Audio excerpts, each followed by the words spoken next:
Hello, I'm Shivani Gupta. I'm a lecturer at NUS College, which is the honors college within National University of Singapore. And I am a visiting scholar and faculty at Sciences Po, being hosted by Center for European Studies and Comparative Politics.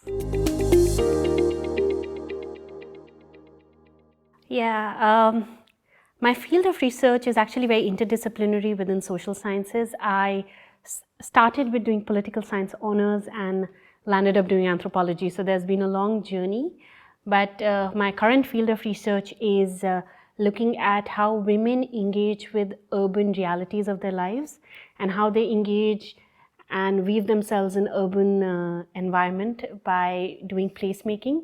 And the focus is actually to understand the agency, their creative agency and subversions they use in the everyday to make their lives possible, rather than posing them as victims all the time. It's actually to see how they navigate and negotiate with patriarchy continuously in their everyday lives, which of course, like I said, it's premised on the urban realities of their lives. So that's one part of my research. But the second part of my research is looking at sexual violence institutions of higher education. I started this research in 2020. And that was a time when Me Too movement had started all over the world at different points and different years. And I was a postdoctoral fellow at National University of Singapore, and this was one of the projects we were doing. And since then, I have been working on this issue. So both the sides of looking at possibilities, resistance, and otherwise looking at how institutions address the idea of victimhood and engage with victim survivors is something I've been doing. The reason I was motivated to join the fellowship and visiting faculty position was I was very motivated by the idea of doing very gender-focused work, because I'm an interdisciplinary department and this was more gender-focused. So I was very motivated to engage with gender scholars across different disciplines, but gender being the essence of every conversation, every collaboration, every research. So that was very exciting for me. And the second part of it was I was very interested to teach students who are motivated and invested in gender studies and sexuality studies. And as I was preparing my file and I was the conversations I was having with individuals who were involved in the fellowship, it seemed very, very exciting, the kind of opportunities I'll get to teach the courses and the kind of collaborations I would get to do. And I was sold immediately. So I think, this just being focused on gender the entire semester was very exciting for me.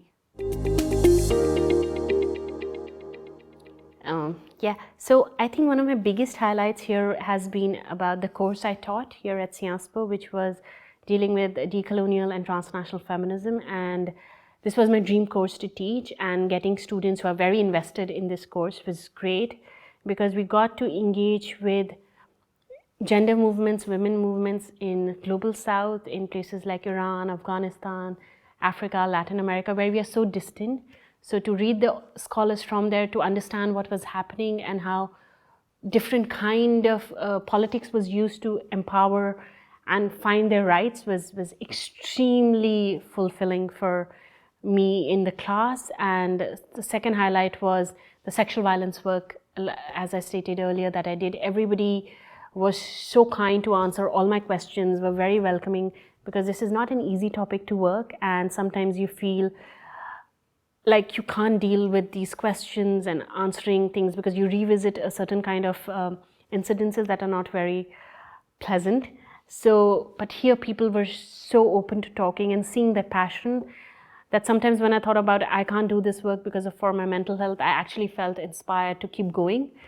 And my third highlight was that everybody I met across centers was very engaging with my work. They actually read my work, gave me insights, helped me with very useful feedback, and they also kind of said how my work fits into their kind of analysis and stuff. So it was a really good, productive conversations I'm taking back with me.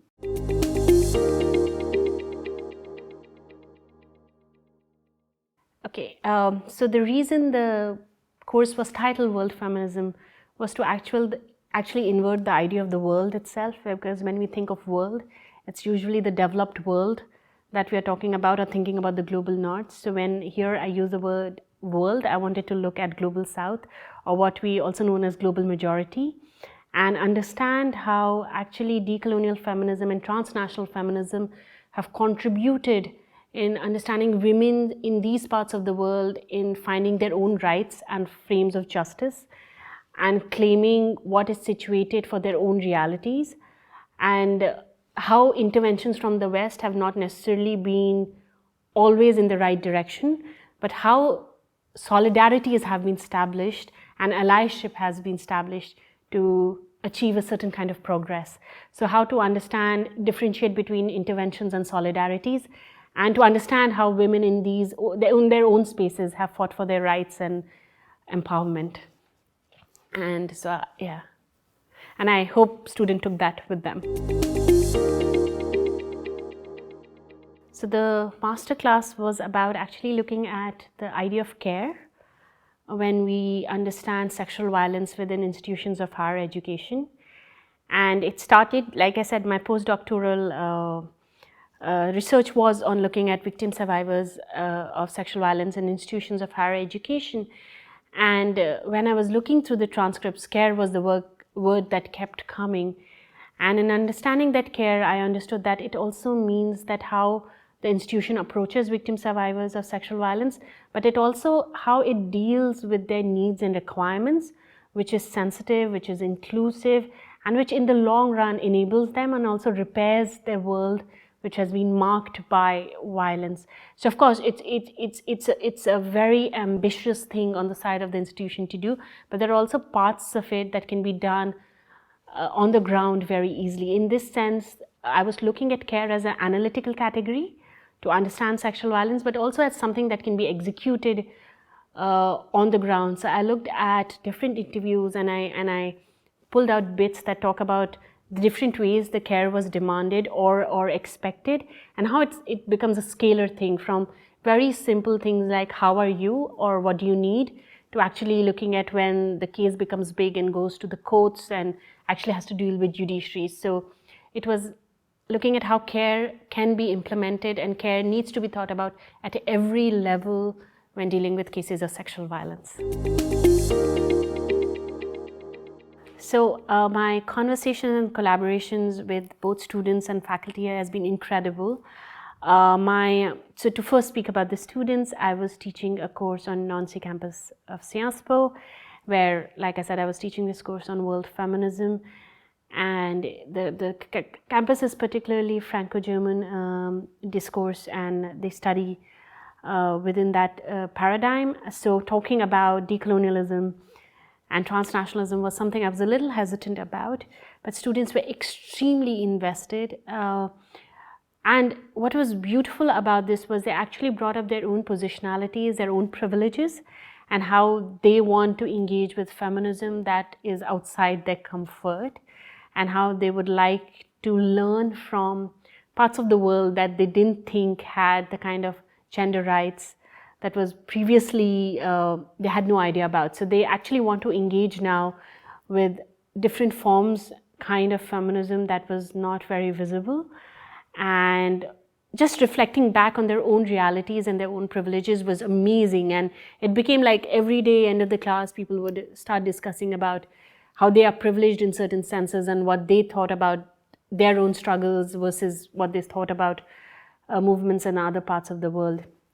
In relation to colleagues, I think my work felt very seen and heard and visible, which I think as a scholar is a big achievement when your work is accepted and people give it the visibility and they listen to it, which in today's world is becoming, I feel, less and less because people are so busy and they have their own kind of challenges.